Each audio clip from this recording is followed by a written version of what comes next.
Hello, எல்லாருக்கும் வணக்கம். இன்றைக்கி நம்ம அரைக்கீரை கடையில் எப்படி பண்ணலான்றதை பார்க்கலாம்.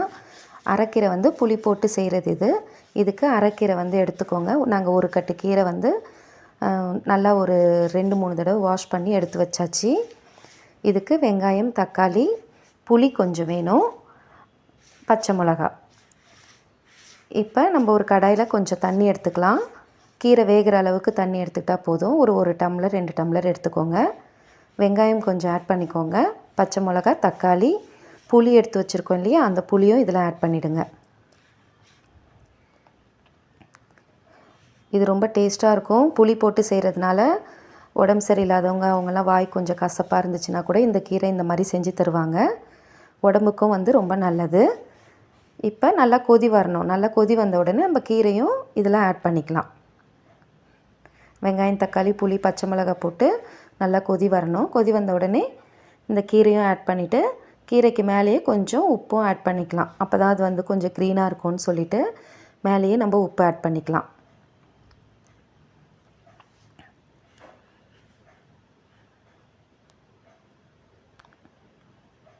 ஸோ கீரை வந்து நல்லா வேகணும். கீரை வெந்ததும் அதை தாளிக்கிறதுக்கு வந்து நம்ம வடகம் எடுத்துக்கோங்க. நான் வடகம் போட்டு தான் கொஞ்சம் தாளிப்போம். ஸோ வடகம் கொஞ்சம், கடுகு, உளுத்தம் பருப்பு, காஞ்ச மிளகாய், பச்சை மிளகாய் நம்ம ஆல்ரெடி காரத்துக்காக போட்டிருக்கோம் இல்லையா. ஸோ நம்ம தாளித்ததுக்கப்புறம் தான் இதை வந்து நம்ம கடைய போகிறோம். ஸோ கடுகு, உளுத்தம் பருப்பு, வடகம், காஞ்ச மிளகாய் போட்டு தாளிச்சிட்டு இந்த தாளிப்பை வந்து நம்ம வேக வச்ச கீரையில் ஆட் பண்ணிக்கலாம்.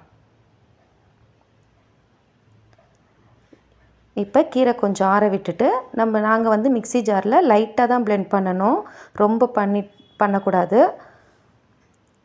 இல்லை நீங்கள் மத்தில் கடையிறதுனாலும் கடையலாம். எங்கள் வீட்டில் வயசானவங்க இருக்கிறதுனால நான் வந்து மிக்சியில் வந்து லைட்டாக பிளெண்ட் பண்ணியிருக்கேன். ரொம்ப பிளெண்ட் பண்ணக்கூடாது. ஸோ பிளெண்ட் பண்ண கீரையை வந்து அகைன் நம்ம கடாயில் வந்து லைட்டாக கொதிக்க வச்சா போதும்.